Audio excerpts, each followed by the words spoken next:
Welcome to my Sims 1 Mystery Mansion, as the locals like to call it, as it popped out of nowhere. A woman appeared with riches stretching far beyond the horizon, with secrets. Secrets that turns this mystery mansion into murder mansion. I built the Sims 1 mansion bigger than I thought, as this was my first Sims 1 build since I played it as a child. This is just a photography room, as I just wanted to use the carpets. I made it a lot bigger than I thought. I had one idea, and it was to have a secret section of the mansion that outsiders, neighbors, could not approach. Upstairs we have a nice little living area, alive, and then the secret, yes, my torture chambers, murder chambers. And to my surprise, Sims 1 has a lot of things that suits this aesthetic. Cages and drains, cages again, which surprised me later on. This house was filled with wonder, a section that she kept, and as the only entrance is in a bedroom, far from the eyes. So this mansion was built bigger than I thought it would be, which actually suited the rich aesthetic of having so much money and so much space that you don't know what to do with it. This cost me 100 plus minus 165 million thousand, sorry, not millions, simoleons. I was also intrigued as childhood memories flooded my brain and new things I didn't own as a child. Now I had adult money to play with and buy this Sims 1 Legacy and play with it to my heart's content. Well, not to my heart's content, as this probably contained a bit more murder and darkness than I thought. So here you can see I'm showing you the secret staircase that when you enter her bedroom you can't see it technically from the outside perspective, which is what I wanted. Now, I didn't know how I was going to go about getting victims into this house. I was too busy exploring, and she wanted to go to the upstairs bathroom, which I don't know why they do that. Use the bathroom that is there right for you to use. Now, the one thing that ticked me off is that I didn't have a phone downstairs, and I put it where I put everything else, the kitchen, because I made it too big to use.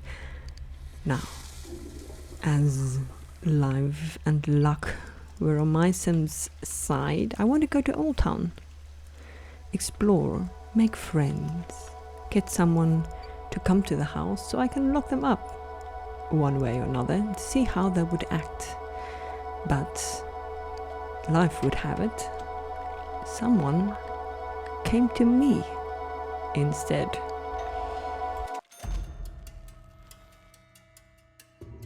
I quickly cancelled my Old Town transportation because who am I to turn down the Mortimers themselves?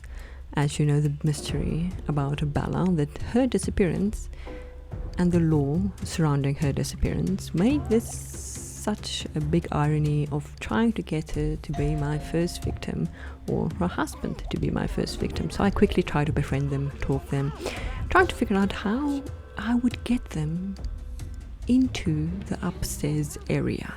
I had no idea. I haven't played The Sims in years, and I'm not a person to try and test things out before it, so we would discover it together. And as again luck would have it, I figured out that Sims 1, you can just call them. Probably you can do it to all the other Sims, but I was so happy that I could literally just walk into a cage, call them to come here, and came they did. However, my Sim, whose name is Teddy Fundy, she was a bit too impatient. You would think that her experience with all the other victims in her cage between you and I, it is just decorations. Don't tell her that. She would have a bit more patience, but alas, she did not. Every time I would get them upstairs, Teddy would go back downstairs. It was a cat and mouse chase until Mortimer decided that he had enough and went home.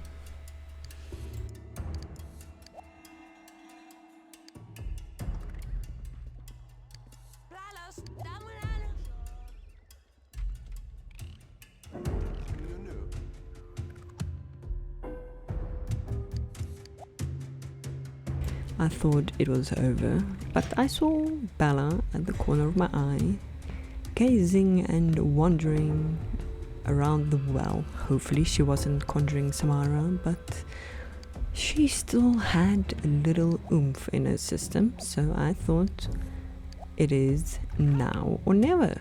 And call her I did, and came she did, but unfortunately I was a bit too slow and I timed it horribly. As I tried to walk just far enough to delete the door, she was busy using the door to leave. But I was not about to give up, so I made a plan. Teddy made a plan and made the ultimate sacrifice to actually secure her first victim.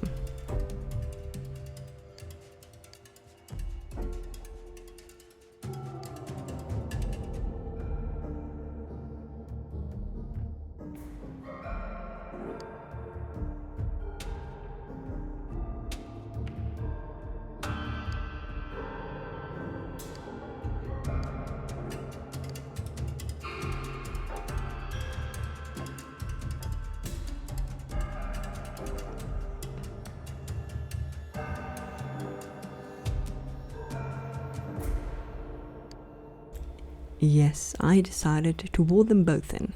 If she didn't want to stay, we'd stay. Teddy and she would stay. Don't worry, I had plans to get Teddy out eventually, but for now, Bella complained that she just wanted to go home. I felt sorry for her as she had horrible luck of not disappearing. Teddy decided to just go to the bathroom.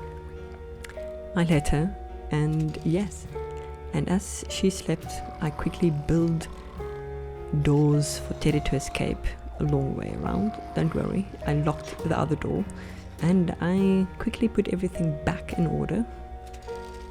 And yes, Bella was inside, but she wasn't in the side that I wanted her to be.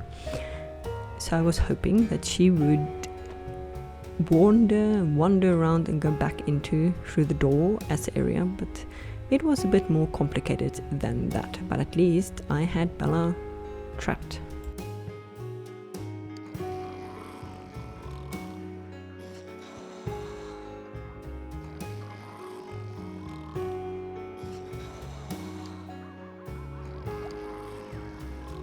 Through all this mists and cat and mouse chase, I forgot that we did have Sims to take care of, and Teddy as she wanders around her enormous mansion, chasing and looking for everything.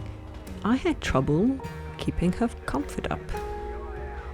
Who knew that having a dungeon and torture chamber up above in your big mansion would bring you so much comfort? Again, I looked around for little creatures to adopt, as I did have place for animals. But Teddy, no, she had something else in mind, which shocked me, and I didn't know that was the true purpose of the cage. How morbid is this?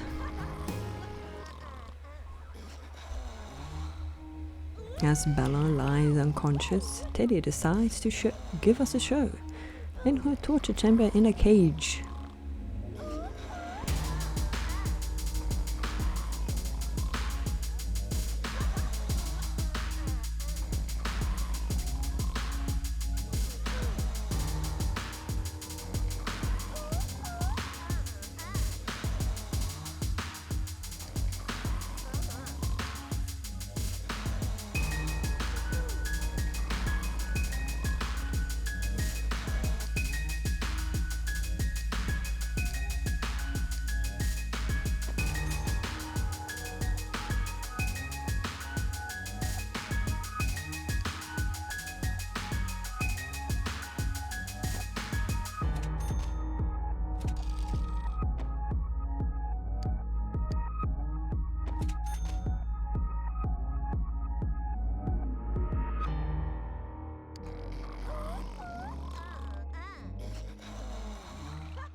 She went on for quite a while before going back downstairs, and as Bella threw a fit, someone called us to tell us not to answer when they called us. Making me laugh, continue to remember how the Sims like to troll us. Bella just spent her time walking around filled with frustration at this point as I saw a skunk. I can't remember if I remember seeing a skunk as a child. Probably I did. And I just love the small things. I called animal control to take care of it and tried to take care of my Sims needs, as I continuously stated. I kept forgetting about the Sims needs, and I struggled again with comfort and energy, fun. Yes, as I record this in big screen, control systems at the bottom, the UI system or whatever, were super teeny tiny, making me squint and look like Hunchback of Notre Dame, trying to see what everything needs, as I have not placed a dustbin or a garbage can. Again, all the little things I thought I needed to make her life more comfortable, but next to the next victim is getting Bella's husband. I called him and he cursed me because it was 4 a.m. Who knew people needed sleep? Bella at this point gave up with her frustration. She cried a lot, and as I showered, not even bothering to clean up, I needed to figure out not only how to get my Sims' moods and needs met, but how to get the next victim in this cage.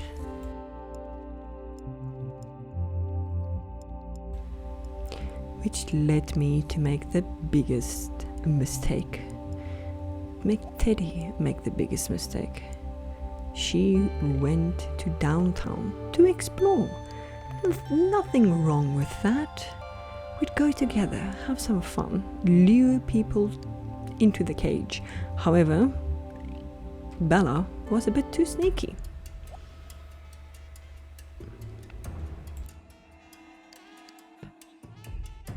As soon as I entered, I saw someone walking in the corner of my eye. No, it was not Teddy deciding to show up in pajamas. It was Bella and Mortimer acting as if nothing happened. I was scared as my first victim escaped. How did she escape? Is she gonna call the cops? I was so scared. I did a palm reading and didn't. No.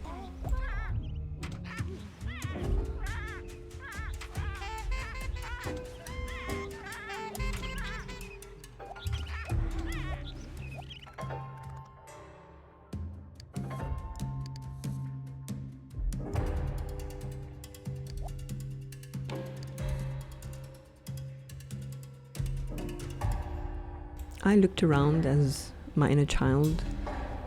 Can't remember if I saw this, and everything felt familiar. I came to an odd realization as I bought a skull candle that I did not know how to get home.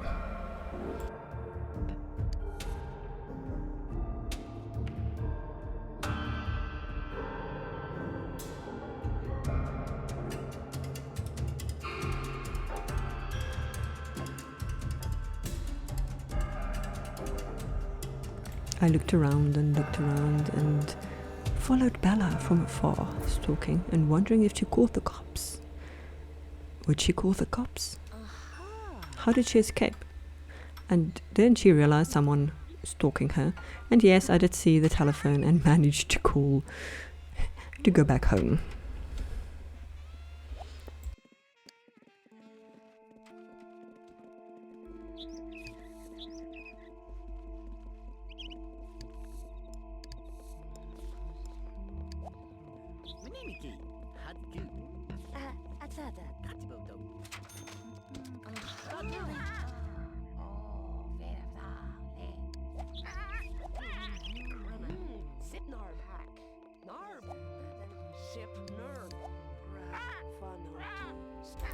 But I decided to wander around, see the places, meet people, drink coffee, and just have fun. Because even though this is going to be a dark episode, I'm still having so much fun experiencing a childhood game so many years later. I thought it would be best to go home and not attract more attention with me walking around in pajamas, as people would go missing and fingers would point at me as a mansion just popped out of the middle of nowhere with unknown riches, people going missing, and the lady walking in pajamas. Let's go home.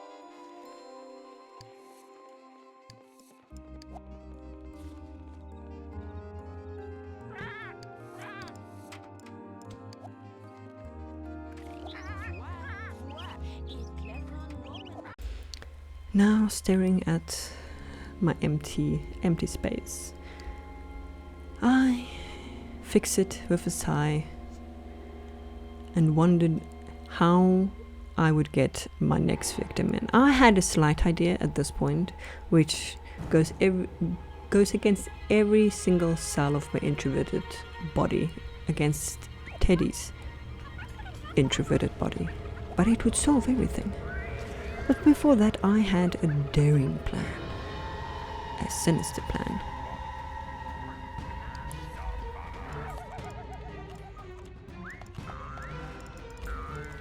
I would call someone to come to me, a service provider. Maybe I wasn't worried about Bella calling the cops, as I would call them myself.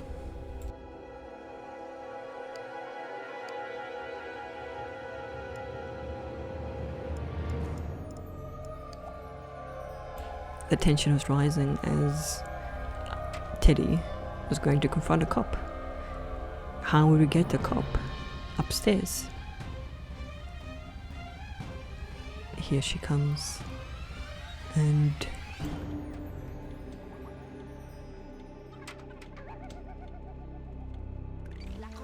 nothing. I got scolded. We have to throw a party, a big party, to lure all the victims in at once. But that would be in the next part. See you there.